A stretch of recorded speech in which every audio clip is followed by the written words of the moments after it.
दोस्तों, स्वागत है पॉलिटी के इस नए वीडियो में। तो पॉलिटी के पिछले वीडियो में हमने देखा था कि संविधान सभा ने संविधान का निर्माण किस तरह से किया था, कितने दिनों में किया था, कैसे कैसे प्रोसेस था उसका। ठीक है। इसमें हमने इस वीडियो में हमको सीखना है कि भारत के संविधान की मुख्य विशेषताएँ क्या क्या हैं।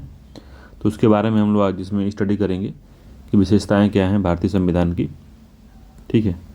तो भारतीय संविधान की मुख्य विशेषता में देखते हैं कि संविधान शब्द का जो तात्पर्य है क्या है। तो इससे पहले भी हमने संविधान की परिभाषा देखी थी कुछ पिछले वीडियोस में। इसमें भी थोड़ा समझ लेते हैं कि संविधान शब्द का तात्पर्य क्या है। तो संविधान शब्द का तात्पर्य उन सिद्धांतों से है जो सरकार के संगठन, कार्यपालिका के साथ साथ सरकार और आम नागरिकों के बीच उनके अधिकारों और कर्तव्यों के संबंध को रेखांकित करते हैं। ठीक है। एक लाइन बनाता है ये कि सरकार और आम नागरिक के बीच उनके अधिकारों और कर्तव्यों में कितनी दूरियां हैं, या क्या क्या इसमें लाइन है, क्या क्या उसमें प्रावधान किए गए हैं कि राज्यों के अधिकार क्या हैं और व्यक्ति के अधिकार क्या हैं, नागरिकों के अधिकार क्या हैं, कौन से अधिकार का अतिक्रमण कर सकता है जो सरकार है, किसका नहीं कर सकता। तो इन सब बातों का जो प्रावधान किया गया है संविधान में ही किया गया है। तो संविधान को देश का मौलिक कानून या fundamental law of the land कहा जाता है। देश का सर्वोच्चतम कानून, supreme law of the state. देश का बुनियादी कानून, basic law of the country. सरकार का एक पत्र साधन।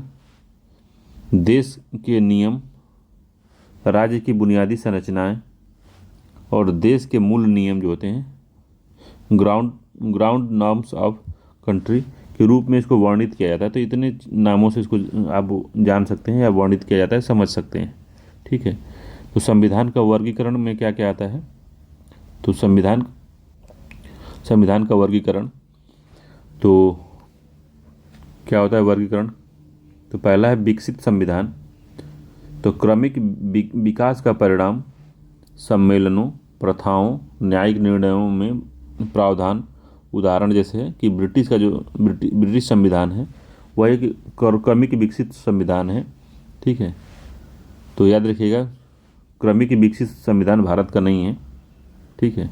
इसमें पहले से संविधान लिखा गया है, उसमें कुछ संशोधन किए जा सकते हैं समय के हिसाब से, मगर जो सम्मेलन और प्रथाएं हैं, प्रथाओं से इसमें तुरंत उसमें बदलाव नहीं होता। ठीक है। तो अनियमित और अधिनियमित संविधान क्या होता है। तो संविधान सभा, संवैधानिक परिषद द्वारा सोच समझकर बनाया जाता है।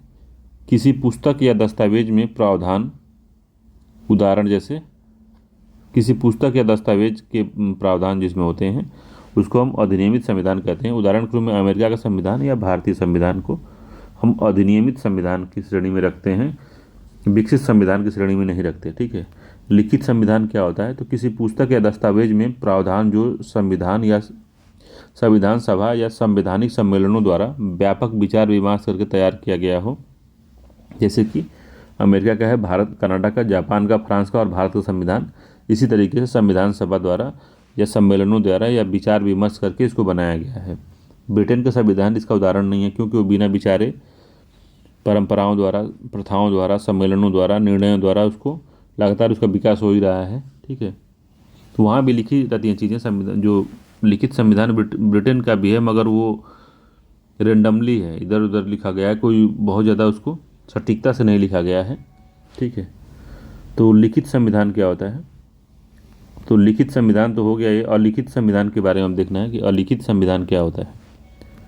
तो अलिखित संविधान सम्मेलनों, प्रथाओं, सिद्धांतों, कानूनों और न्यायिक निर्णयों में पाए जाने वाले प्रावधान, उदाहरणतः यूके, न्यूजीलैंड और इजराइल का जो प्रावधान होता है अलिखित संविधान है। ठीक है। अगला है संघीय संविधान क्या होता है। तो राष्ट्रीय और क्षेत्रीय सरकारों के बीच शक्तियों के विभाजन करता है और स्वतंत्र संचालन की आज्ञा देता है। उदाहरण जो है यूएसए है, स्विट्जरलैंड है, कनाडा है, रूस है, ब्राज़ील है। तो संघीय में भारत नहीं आता, याद रखिएगा। एकात्मक संविधान क्या होता है। तो राष्ट्रीय सरकार में शक्ति का संकेंद्रण होता है, जो सेंट्रल की गवर्नमेंट होती है उसमें संकेंद्रण होता है। क्षेत्रीय सरकारें अधीनस्थ होती हैं। उदाहरण के लिए फ्रांस है, जापान है, चीन है, इटली है, नॉर्वे है। ठीक है। प्रक्रियात्मक संविधान क्या होता है? तो कानूनी और राजनीतिक संरचनाओं को परिभाषित करता है तथा लोकतांत्रिक प्रक्रियाओं और मानवाधिकारों की रक्षा के लिए कानूनी सीमाएं निर्धारित करता है। निर्देशात्मक क्या होता है? तो सामाजिक लक्षणों पर व्यापक सहमति स्थापित करता है। सामान्यतः देश को प्राप्त करने में सार्वजनिक प्राधिकारियों का मार्गदर्शन करता है। ये निर्देशात्मक। कठोर संविधान क्या होता है? कि जिसका संशोधन करना जटिल प्रक्रिया हो, तो वो जो होता है कठोर संविधान में आता है। ठीक है। संशोधन के लिए एक विशेष प्रक्रिया की आवश्यकता होती है। यह संवैधानिक कानून को सामान्यतः कानून से अलग करता है। यह संवैधानिक कानून को सामान्य कानून से अलग करता है। उदाहरण के लिए यूएसए, ऑस्ट्रेलिया और स्विट्जरलैंड का जो कानून है। लचीला क्या है? तो सामान्य कानूनों की तरह संशोधित होता है, जिसमें कोई विशेष प्रक्रिया नहीं होती। इसे लचीला संविधान कहते हैं या इलास्टिक कॉन्स्टिट्यूशन कहते हैं। इसमें यूके का आता है, न्यूजीलैंड, भारत का संविधान, इन दोनों का समन्वय है, कठोर और लचीला का। ठीक है। तो संघीय सरकार हमको भी हमारे देश के संविधान को भी संघीय संविधान कहा जाता है, मगर जो है कुछ कमियां हैं, इस वजह से उसको संघीय में नहीं रखा जाता, अर्ध संघीय में रखा जाता है इसको। ठीक है। अब ये पूरा संविधान के बारे में था कि ये पूरा ओवरऑल एक व्यापक ये विचारधारा है, विचारधारा नहीं, परिभाषाएं हैं। अब जो है स्पेशली हम भारत की संविधान की विशेषताओं को पढ़ लेते हैं कि भारतीय संविधान की क्या क्या विशेषताएं हैं। तो पहला है सबसे लंबा लिखित संविधान है। दुनिया में सबसे लंबा लिखित संविधान जो है भारत का है। तो उसमें मूल संविधान 1949 में एक उद्देशिका, जो 1949 में पारित हुआ था, उसमें एक उद्देशिका थी, 395 अनुच्छेद थे और 22 भागों में विभाजित था और 8 अनुसूचियाँ इसमें शामिल थी। विशाल आकार के लिए उत्तरदायी आधारभूत कारक क्या क्या हैं? तो देश की विशालता और इसकी विविधता, ऐतिहासिक कारण, केंद्र और राज्यों दोनों के लिए एक संविधान और संविधान सभा में कानून के विशेषज्ञों का वर्चस्व। ठीक है। ये क्वेश्चन पूछा है इस पे कि किन किन कारणों से हमारे देश का संविधान जो है इतना विशाल है, तो ये भी इसमें था। संविधान सभा में कानून के विशेषज्ञों का वर्चस्व था, इस वजह से हर एक प्रावधान को तर्क के हिसाब से उसको लिखा गया है, लिख के डिस्क्राइब किया गया कि नहीं इसमें ये कोई चीज़ छूटनी नहीं चाहिए, कहीं उसमें डायलेमा ना फंस जाए, आदमी समझ ना आए, इस वजह से किसी को ऐसा ना हो कि समझ ही ना आए, तो इस वजह से उसको बढ़िया से विस्तार करके लिखा गया। तो इसलिए जो हमारा संविधान है थोड़ा बड़ा हो गया। वर्तमान में इसमें एक उद्देशिका, लगभग 470 अनुच्छेद, 12 अनुसूचियाँ इसमें शामिल हैं। ठीक है। विभिन्न स्रोतों से लिया गया प्रावधान जो है, भारत के संविधान के अधिकांश प्रावधान विभिन्न अन्य देशों के संविधानों के साथ साथ 1935 के भारत शासन अधिनियम से भी लिया गया है। तो ये भी एक उसकी विशेषता ही है। एकात्मकता की ओर झुकी हुई संघीय व्यवस्था। ठीक है। तो संघीय संविधान में कहीं भी संघ या फेडरेशन शब्द का प्रयोग नहीं किया गया है। क्यों नहीं किया गया है? क्योंकि जो हमारा संविधान है वो एकात्मकता की तरफ ज़्यादा झुका हुआ है। ठीक है। इसी वजह से इसको हम संघीय व्यवस्था नहीं कर सकते। तो अनुच्छेद 1 में भारत को राज्यों का संघ या यूनियन ऑफ स्टेट कहा गया है। ठीक है। यूनियन ऑफ स्टेट कहा गया, याद रखिएगा। अगला संघीयता की विशेषता क्या होती है? तो 2 सरकारें, शक्तियों का विभाजन, लिखित संविधान। तो ये भी काफ़ी इंपॉर्टेंट है, पूछता है संघीय व्यवस्था की विशेषता क्या क्या होती है। 2 सरकारें होनी चाहिए, शक्तियों का विभाजन होना चाहिए, लिखित संविधान होना चाहिए, द्विसदनात्मक व्यवस्था होनी चाहिए, संविधान की सर्वोच्चता होनी चाहिए, ये सब आती है इसमें। एकात्मक या गैर संघीय विशेषताओं में मजबूत केंद्र होना चाहिए, एकल संविधान, एकल नागरिकता, एकीकृत नागरिक न्यायपालिका, अखिल भारतीय सेवाएं और आपातकालीन का प्रावधान इसमें होता है एकात्मक में। ठीक है। तो कठोर और लचीला के बारे में हमने देखा है कि संशोधनीय किस तरह से है कि कोई विशेष प्रक्रिया द्वारा संशोधन होता है, उसको कठोरता कहते हैं, और साधारण संशोधन हो जाता है साधारण तरीके से, तो उसको हम लचीलापन कहते हैं। तो भारत का दोनों मिक्स है।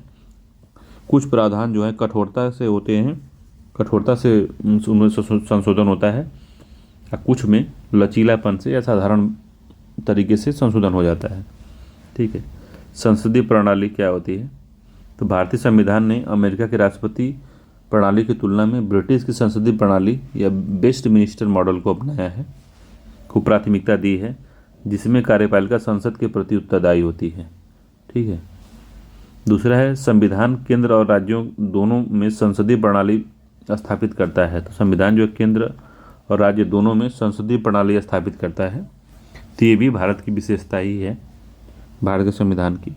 अगला है कि विशेषताएं, नाम मात्र का वास्तविक कार्यपालिका की उपस्थिति, बहुमत दल का प्रशासन या शासन, प्रधानमंत्री मुख्यमंत्री का नेतृत्व, विधानमंडल और मंत्रियों की सदस्यता, निचले सदन लोकसभा का विघटन। तो ये भी संसदीय प्रणाली का ही हिस्सा है। अब भारत में इस तरह का प्रावधान है जैसे अभी हमने पढ़ा है। ठीक है, ठीक। तो इसमें संसदीय प्रणाली में समझ लिए कि भारत में संविधान में अमेरिका के राष्ट्रपति शासन प्रणाली को नहीं लिया गया है।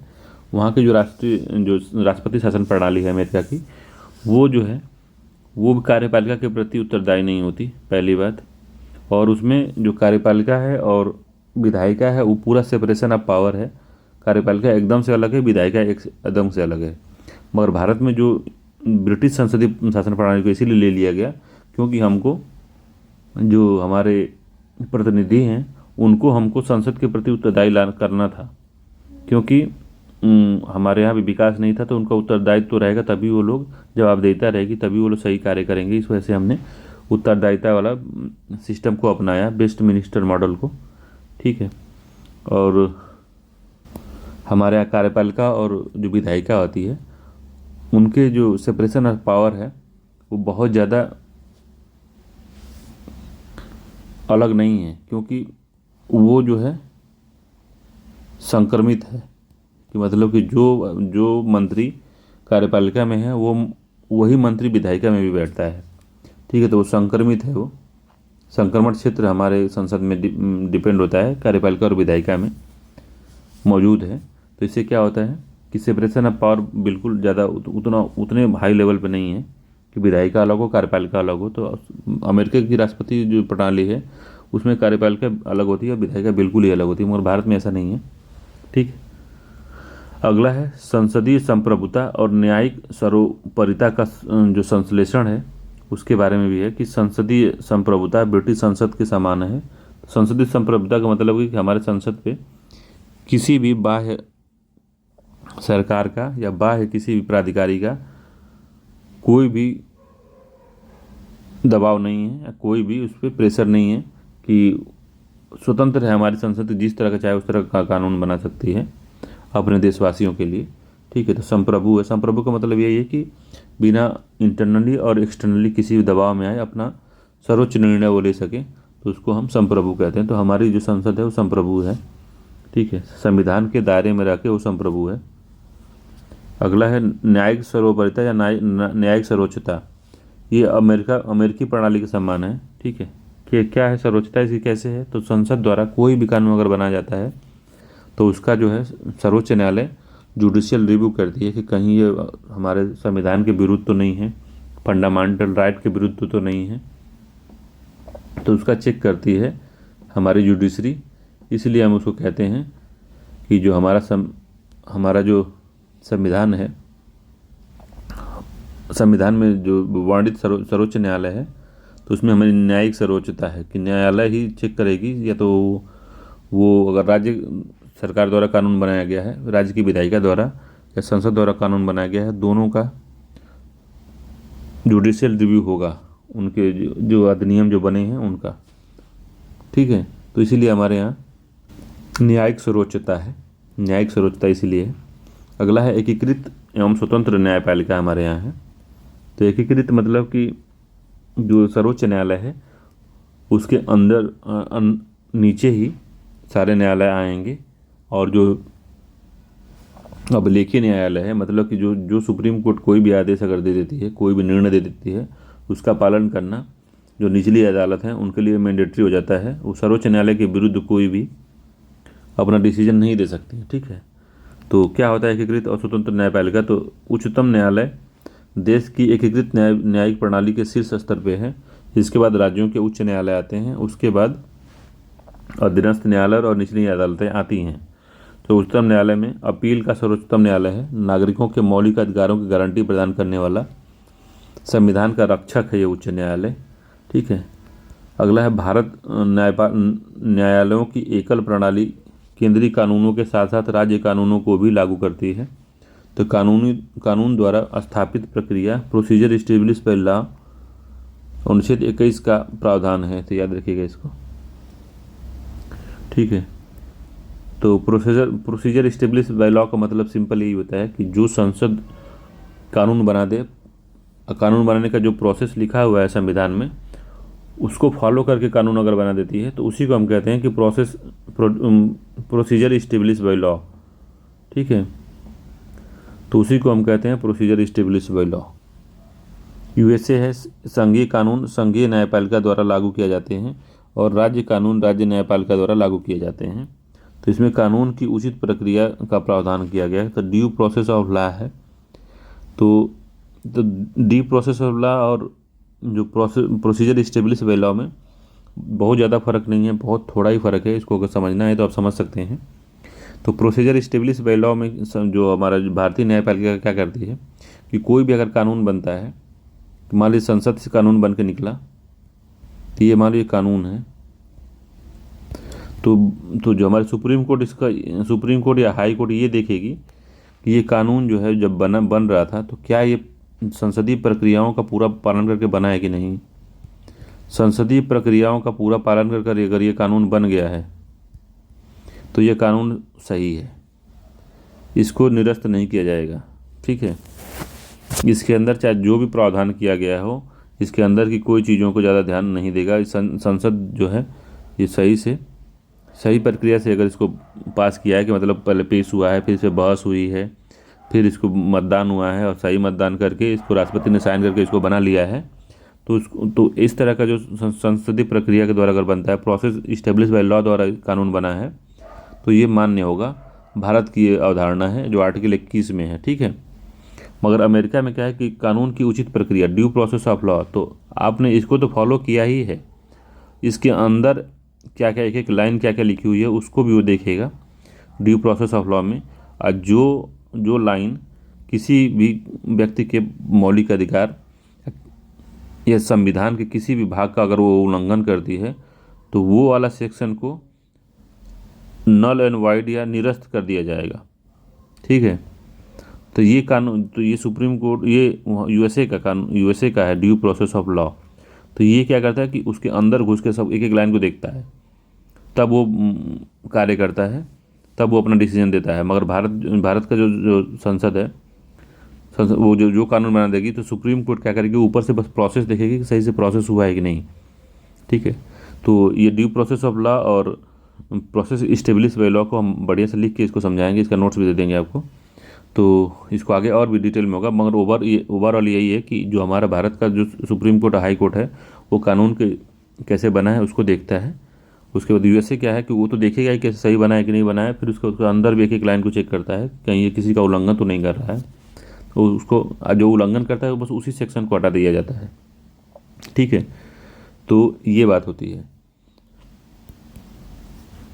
मगर भारत के जो हमारे सुप्रीम कोर्ट है, तो ये अपने निर्णयों में ये बात कही है कि हम भी पूरी तरीके से न ही प्रोसीजर इस्टेब्लिश बाय लॉ को तो हम फॉलो करेंगे ही, मगर हम ड्यू प्रोसेस ऑफ लॉ को भी हम फॉलो करेंगे। हम अपना जो निर्णय देंगे उसमें ड्यू प्रोसेस ऑफ लॉ को भी फॉलो करेंगे। तो अब जो सुप्रीम कोर्ट है, process establish by law plus due process of law दोनों को फॉलो करके कोई भी निर्णय सुनाती है, ठीक है। कंप्लीट जस्टिस देने के लिए, नेचुरल जस्टिस देने के लिए ये दोनों को फॉलो करती है हमारी सुप्रीम कोर्ट और हाई कोर्ट। इसको बात को याद रखिएगा, ठीक है। ये किसी वाद में कोई जो केस था, उसी केस के जजमेंट में हमारे सुप्रीम कोर्ट ने ये बात बोली थी कि हम ड्यू प्रोसेस ऑफ लॉ को भी फॉलो करेंगे, ठीक है। तो ये बात है। तो इसको ड्यू प्रोसेस ऑफ लॉ और प्रोसेस इस्टेब्लिश बाय लॉ को हम बाद में आगे देखेंगे, ठीक। तो अगला है मूल अधिकार है। तो मूल अधिकार हमारे दिए हुए हैं, समानता का अधिकार है, स्वतंत्रता का अधिकार है, शोषण का विरुद्ध अधिकार है, धार्मिक स्वतंत्रता का अधिकार है, सांस्कृतिक एवं शैक्षणिक अधिकार दिया हुए हैं और संवैधानिक उपचारों का अधिकार दिया गया है। और उसके सामने पूरा आर्टिकल है कि समानता का अधिकार 14 से 18, स्वतंत्रता का अधिकार 19 से 22, शोषण के विरुद्ध अधिकार 23 से 24, धार्मिक स्वतंत्रता का अधिकार 25 से 28, सांस्कृतिक और शैक्षणिक अधिकार जो है 29 से 30 है, और संवैधानिक उपचारों का अधिकार जो है 32 है। तो ये जो हमारे फंडामेंटल राइट दिए हुए हैं हमारे संविधान के भाग 3 में, ठीक है। तो राजनीतिक लोकतंत्र के आदर्शों को बढ़ावा देने के लिए नागरिकों को 6 प्रकार के अधिकारों की गारंटी दी गई है इसकी, ठीक है। तो संवैधानिक उपचारों का अधिकार यही है कि हम आर्टिकल 32 द्वारा अगर उल्लंघन हो रहा है हमारे फंडामेंटल राइट का, तो हम सीधे सुप्रीम कोर्ट में जाके केस कर सकते हैं, उनको वहाँ पे हम अपना अपील कर सकते हैं कि हमारा उल्लंघन हो रहा है, इसको थोड़ा सा देखिए, ठीक है। तो सुप्रीम कोर्ट उस केस की सुनवाई करेगी। अगला है राज्य के डीपीएसपी भी हमारे यहाँ शामिल है। डीपीएसपी हमारे संविधान में डीपीएसपी भी है। राज्य के नीति निर्देशक तत्व, तो ये भाग 4 में दिया गया है इसके बारे में। यह सामाजिक आर्थिक लोकतंत्र के आदर्शों को बढ़ावा देता है। ये तो मौलिक अधिकार क्या करता है, तो राजनीतिक लोकतंत्र के आदर्शों को बढ़ावा देता है। याद रखिएगा यहाँ पे, ये राजनीतिक लोकतंत्र के आदर्शों को बढ़ावा देता है, हमारा मूल अधिकार। और राज्य के नीति निर्देशक तत्व क्या करते हैं, सामाजिक और आर्थिक लोकतंत्र के आदर्शों को बढ़ावा देते हैं। तो अलग अलग है बात दोनों को समझ लीजिएगा। फंडामेंटल राइट राजनीतिक लोकतंत्र को आदर्शों को बढ़ावा देते हैं, और डीपीएसपी जो है सामाजिक और आर्थिक लोकतंत्र को बढ़ावा देता है। मोस्ट इंपॉर्टेंट है, ये स्टेटमेंट दे के पूछता है क्वेश्चन, इसको नोट कर लीजिएगा अलग से। मगर डीपीएसपी की जो प्रकृति है वो गैर न्यायिक है। इसका जो उल्लंघन होता है तो आप किसी न्यायालय में कोई कार्रवाई नहीं की जा सकती, ठीक है। 3 वर्गों में इसको वर्गीकृत किया गया है, ठीक है। तो संविधान में वर्गीकृत नहीं है, मगर हम लोगों ने इसको समझा है और इसको वर्गीकृत किया है। आम लोगों ने इसका वर्गीकरण, बौद्धिक लोगों ने किया है इसका बौद्धिकरण, बौद्धिक लोगों ने इसको बांटा है। तो कुछ उसमें सामाजिक है, कुछ जो समाजवादी विचारधारा से प्रभावित है, कुछ गांधीवादी से है, कुछ उदारवादी या बौद्धिकवादी है, लिबरल इंटेलेक्चुअल है, ठीक है। तो 3 तरह से वर्गीकरण करके हम पढ़ने के लिए, पढ़ने के आधार पे इसको आसान बनाने के लिए हमने समाजवादी, गांधीवादी और उदारवादी में बांट दिए हैं इसको, और उस तरह से हम इसको पढ़ते हैं, ठीक है। तो उद्देश्य क्या है, नीति निर्देशक तत्व का उद्देश्य क्या है, कल्याणकारी राज्य की स्थापना करना। तो इसके बारे में भी कई बार क्वेश्चन पूछ लिया कि कल्याणकारी राज्य की स्थापना करना संविधान की कहाँ इसका प्रावधान किया गया है, तो डीपीएसपी में किया गया है, इस बात को याद रखिएगा, ठीक है, ठीक है। तो जो 3 वर्गीकरण है, समाजवाद, गांधीवाद और उदारवाद, ये मूल संविधान में नहीं है, इसको अपने सहूलियत के हिसाब से लोगों ने बांट लिया है, ठीक है। और क्या है, तो महत्व क्या है इसका, तो देश के शासन के विधि में ये मौलिक है, और कानून बनाने में इस तत्वों को लागू करना राज्य का कर्तव्य होगा। सीधे स्टेटमेंट ये यूपीएससी में पूछा था, यही वाला स्टेटमेंट पूछा ही था सीधे, कि जो डीपीएसपी हैं देश के शासन के विधि में मौलिक हैं ये, ठीक है। मौलिक कर्तव्य क्या है, तो मौलिक स्वर्ण सिंह की समिति की सिफारिश पे 42वें संविधान संशोधन द्वारा इसको जोड़ा गया था।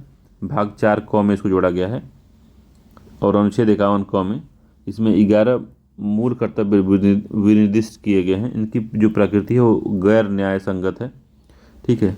धर्मनिरपेक्ष राज्य है हमारा जो संविधान है, वो धर्मनिरपेक्ष राज्य को बनाता है। तो धर्मनिरपेक्ष राज्य क्या होते हैं, तो उद्देशिका में धर्मनिरपेक्ष शब्द जो है 42वें संविधान संशोधन अधिनियम 1946 द्वारा जोड़ा गया था। अब भारत का संविधान जो है भारत राज्य के आधिकारिक धर्म के रूप में किसी भी धर्म का समर्थन नहीं करता है, और धर्मनिरपेक्षता की पश्चिमी अवधारणा जो है, धर्मनिरपेक्षता की जो यूरोपीय या पश्चिमी अवधारणाएं हैं, वो धर्म या चर्च और राज्य राजनीति के बीच पृथक्करण को बताता है। मगर धर्मनिरपेक्षता की जो भारतीय अवधारणा है, वो धर्मनिरपेक्षता की सकारात्मक अवधारणा का प्रतीक है, अर्थात सभी धर्मों को समान सम्मान देना, सभी धर्मों की समान रूप से रक्षा करना, ये भारत की सरकार का ये धर्म है, ठीक है। इस संविधान में प्रोटेक्शन दिया गया कि सभी धर्मों का सम्मान किया जाएगा, और जो हमारा राज्य है किसी एक धर्म के प्रति झुकाव को नहीं दर्शाएगा, ठीक है। सभी को समान सम्मान, सभी धर्मों को समान सम्मान देगा और समान रूप से उनकी रक्षा करेगा, ठीक है। धर्मनिरपेक्षता को बढ़ावा देने के लिए देने वाले अनुच्छेद में अनुच्छेद 14 है, 15 है, 16 है, 20 है, 30 है, 44 है।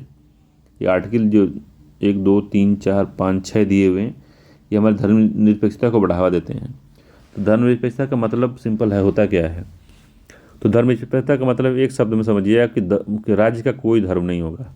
जैसे आप बांग्लादेश का देखेंगे तो बांग्लादेश में इस्लामिक स्टेट लिखता है, पाकिस्तान भी इस्लामिक स्टेट लिखता है, सऊदी अरेबिया भी इस्लामिक स्टेट लिखता है, मगर भारत को कभी ना हिंदू स्टेट के नाम से सुने होंगे, न ही उसको मुस्लिम स्टेट के नाम से सुने होंगे, इस्लामिक स्टेट के नाम से सुने होंगे। तो किसी धर्म के नाम से भारत को नहीं पुकारा जाता। संविधान में कहीं भी ये भी नहीं लिखा है कि हमारा जो संविधान है हिंदू संविधान है या मुस्लिम संविधान है, मगर जो मुस्लिम कंट्रीज़ हैं लगभग वो जो शरीयत है और कुरान है और हदीस है, इन्हीं के जो नियम कानून है उसी पे आधारित होते हैं। मगर हमारा भारत का जो संविधान है वो रामायण महाभारत और मनुस्मृति से नहीं चलता है, ये संविधान से चलता है। ठीक है, तो इस वजह से धर्मनिरपेक्ष का मतलब यही है कि राज्य जो है किसी धर्म का पक्ष नहीं लेगा, किसी धर्म के प्रति ज़्यादा झुकाव नहीं दर्शाएगा, सबको समान नज़र से देखेगा, सबकी समान तरह से रक्षा करेगा। ठीक है, तो ये सब बात धर्मनिरपेक्षता में आती है।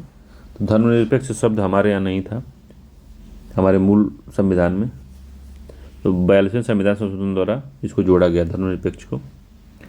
और इसमें और विशेषता क्या है, तो प्रत्येक वयस्क नागरिक को मताधिकार होगा। तो 61वें संविधान संशोधन अधिनियम 61वें संविधान संशोधन अधिनियम 1988 द्वारा मतदान की आयु को 1989 से 21 वर्ष से घटाकर 18 वर्ष कर दिया गया। क्या 18 वर्ष का अगर भारतीय नागरिक कोई भी है तो वो वोट देने का राइट है, अपना जनप्रतिनिधि चुनने का उसको अधिकार है। ठीक है, तो प्रत्येक वयस्क नागरिक को मताधिकार या लोकसभा और राज्यसभाओं के निर्वाचन के आधार पर प्रत्येक वयस्क नागरिक को मताधिकार है। ठीक है, तो ये भी विशेषता है। अगला है एकल नागरिकता है। तो भारत में सिर्फ एकल नागरिकता है, पूरे भारत का बस एक ही नागरिकता कार्ड बनेगा। यूएसए में 2 बनता है, एक तो सेंटर का बनता है, एक स्टेट का बनता है। तो यूएसए में प्रत्येक व्यक्ति न केवल यूएसए का नागरिक है बल्कि उस विशेष राज्य का भी नागरिक है जहाँ वह रहता है। मगर भारत में बस वो भारतीय है, वो उत्तर प्रदेशी या झारखंडी या मेघालय नहीं है। ठीक है, वो भारतीय है। स्वतंत्र निकाय हैं, लोकतांत्रिक प्रणाली की नींव के लिए निर्वाचन आयोग, कायग, संघ लोक सेवा आयोग, राज्य लोक सेवा आयोग, इस तरह के स्वतंत्र निकाय हैं जो अपना कार्य करती हैं हमारे देश के विकास के लिए। ठीक है, आपातकालीन प्रावधान भी है। तो इन सब के बारे में अभी डिटेल से हम पढ़ेंगे। पहले ओवरव्यू है कि आपातकालीन प्रावधान भी हमारे संविधान में है, तो इस संविधान की विशेषता है। त्रिस्तरीय सरकार भी है। 73वें संविधान संशोधन अधिनियम 1992, 74वें संविधान संशोधन 1992 और अनुच्छेद 40 में ग्राम पंचायतों के गठन के गांधीवादी सिद्धांत पर आधारित ये त्रिस्तरीय सरकार की स्थापना हमारे संविधान में लिखित है। सहकारी समितियां भी हैं हमारे 97वां संविधान संशोधन 2011 द्वारा सहकारी समितियों को संवैधानिक दर्जा प्रदान किया गया और सहकारी समितियां बनाने का अधिकार मूल अधिकार के आर्टिकल 19 में है। सहकारी समितियों को बढ़ावा देने के बारे में एक नया राज्य डीपीएसपी जोड़ा गया, अनुच्छेद 43 ख, और सहकारी समितियां नामक एक नया विभाग भाग 9 ख में जोड़ा गया, अनुच्छेद 243 य ज से 243 य न में। ठीक है, तो काफ़ी इंपॉर्टेंट है, इसको याद रखिएगा, पूछ लेता डायरेक्ट इसको। तो ये सब बात है। तो भारत की संविधान की विशेषताएं इस तरह की हैं। विशेषताओं को आप एक बार और देख लीजिएगा। इसमें बहुत ज़्यादा समझाने लायक नहीं था, समझाने लायक बस ड्यू प्रोसेस ऑफ लॉ और प्रोसेस इस्टेब्लिश बाय लॉ था जिसको हमने बताया, और इसको आगे हम पूरा इसका नोट्स भी दे देंगे आपको और बढ़िया से इसको समझा देंगे अभी। ठीक है, जिसको समझ में नहीं आया वो घबराएगा नहीं, अभी तो पूरा डिटेल में सब सारी चीज़ पढ़ाया जाएगा। ठीक, तो ये हमारा भी जो हो गया विशेषताएं। अब स्रोत देख लेते हैं, स्रोत से भी क्वेश्चन पूछता है, मिलान कराता है, तो इसको जल्दीबाजी 2 मिनट में देख लेते हैं कि संविधान के स्रोत क्या क्या हैं, हमारे संविधान के स्रोत कहाँ कहाँ से चीज़ें ली गई हैं। ठीक है, तो भारत शासन अधिनियम से सबसे अधिक प्रावधान हमारे यहाँ लिए गए हैं। तो क्या क्या लिया गया है, तो संघीय योजना यहीं से ली गई है, राज्यपाल का पद भी यहीं से लिया गया है। एक एक चीज़ पूछा है कि कई एग्जामों में एक एक चीज़ संघीय योजना कहाँ से ली गई है, तो भारत शासन अधिनियम 1935 से, राज्यपाल का पद 1935 से, न्यायपालिका 1935 से, लोक सेवा आयोग 1935 से, आपातकालीन प्रावधान वो और प्रशासनिक विवरण जो है 1935 से। ब्रिटिश संविधान से क्या क्या लिया गया, तो संसदीय सरकार, कानून का शासन, एकल नागरिकता, कैबिनेट प्रणाली, संसदीय विशेषाधिकार, द्विसदनात्मक और विशेषाधिकार रिटें। ठीक है, अमेरिका से क्या लिया गया, तो मूल अधिकार, स्वतंत्र न्यायपालिका, राष्ट्रपति पर महाभियोग, न्यायिक समीक्षा, उच्चतम न्यायालय और उच्च न्यायालय के न्यायाधीशों के पद को हटाना, और उपराष्ट्रपति का पद जो है ये अमेरिका के संविधान से लिया गया है। इंपॉर्टेंट है, याद रखिएगा। सब कुछ पूछता है। आयरलैंड वाला सबसे ज़्यादा पूछा है कि डीपीएसपी आयरलैंड से ली गई है। राष्ट्रपति के निर्वाचन की विधि जो है वो आयरलैंड से। राज्यसभा के लिए सदस्यों का मनोनयन भी आयरलैंड से लिया गया है। कनाडा से क्या लिया गया है? सशक्त केंद्र के साथ संघीय व्यवस्था, अवशिष्ट शक्तियां केंद्र में निहित होंगी, केंद्र द्वारा राज्यों के राज्यपाल की नियुक्ति, उच्चतम न्यायालय की सलाहकारी क्षेत्राधिकार। उच्चतम न्यायालय का सलाहकारी जो क्षेत्राधिकार है ये भी कनाडा से लिया गया है, काफ़ी इंपॉर्टेंट है ये। राष्ट्रपति जब जाए तब सुप्रीम कोर्ट से सलाह ले सकता है। ऑस्ट्रेलिया के संविधान से समवर्ती सूची, संसद के दोनों सदनों की संयुक्त बैठक जिसकी अध्यक्षता लोकसभा अध्यक्ष करते हैं, ये जो है ऑस्ट्रेलिया के संविधान से लिया गया है। जर्मन के वाइमर संविधान से क्या लिया गया है? तो आपातकाल के दौरान मूल अधिकारों का निलंबन। तो बताया गया कि आपातकाल में आर्टिकल 20 और 21 को छोड़ के सभी का आपातकाल जब लागू होगा तो सभी का निलंबन कर दिया जाएगा। सारे मौलिक अधिकारों की गारंटी अब किसी के पास नहीं रहेगी जब आपातकाल में लागू रहेगा आपातकाल तब। तो मूल अधिकारों का निलंबन इसी में लिखा गया है, वो जर्मन के वाइमर संविधान से लिया गया है। तो जब हम लोग पढ़ेंगे आपातकाल उस समय बढ़िया से इसको डिटेल में देख लेंगे। सोवियत संघ का संविधान क्या है कहता है, तो इससे क्या लिया गया है जो रसिया का संविधान से? तो मूल कर्तव्य, उद्देशिका के न्याय, सामाजिक, आर्थिक और राजनीतिक न्याय।